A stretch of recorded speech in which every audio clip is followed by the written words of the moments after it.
우리 나이 든 강아지 수술 앞두고 혈액 검사 결과가 깨끗해서 다행이다 안심하고 계셨나요? 그런데요, 오늘 그 정상이라는 결과지 뒤에 어쩌면 우리 아이의 생명을 위협할 수도 있는 아주 중요한 이야기를 좀 해보려고 합니다.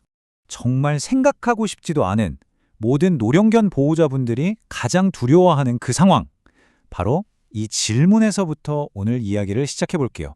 분명히 모든 검사 수치가 정상이라고 했는데 도대체 왜 어떤 아이들은 멀쩡히 수술대에 올랐다가 갑자기, 정말 갑자기 치명적인 쇼크에 빠져버리는 걸까요?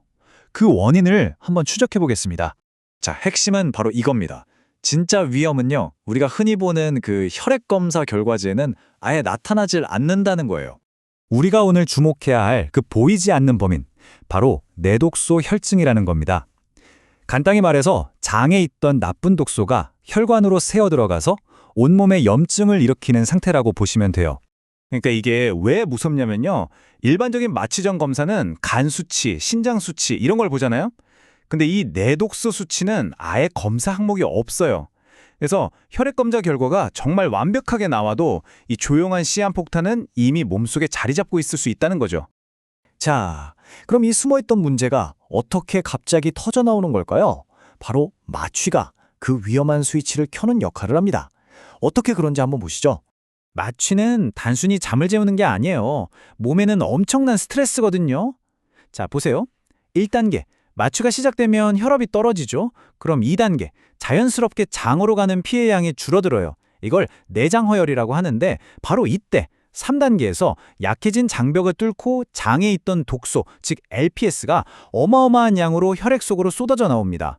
그리고 그 결과가 바로 4단계, 원인불명의 쇼크와 장기 부전으로 이어지는 끔찍한 연쇄 반응인 겁니다.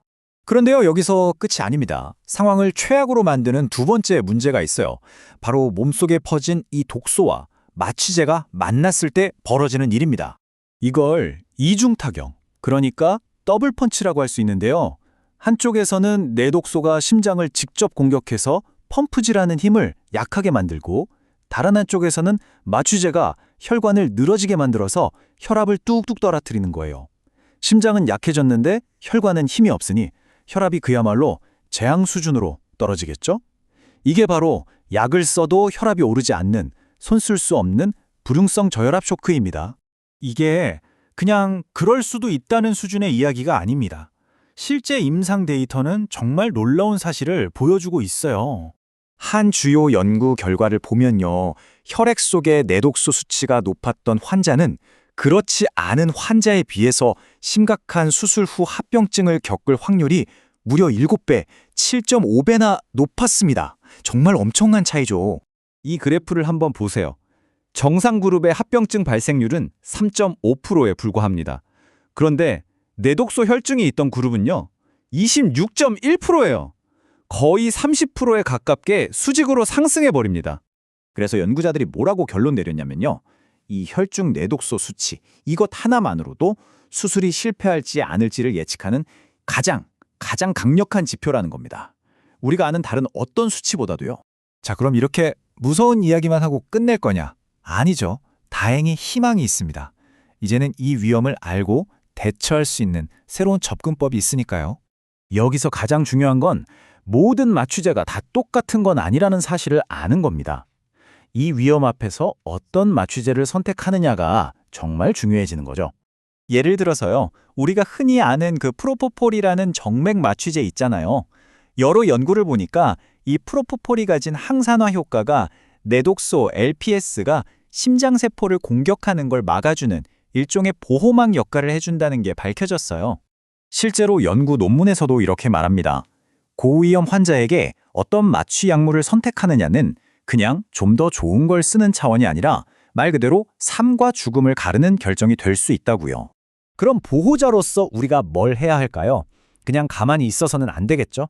바로 수의사 선생님께 먼저 그리고 구체적으로 질문하는 겁니다. 선생님, 우리 아이 장 건강 상태는 어떤가요?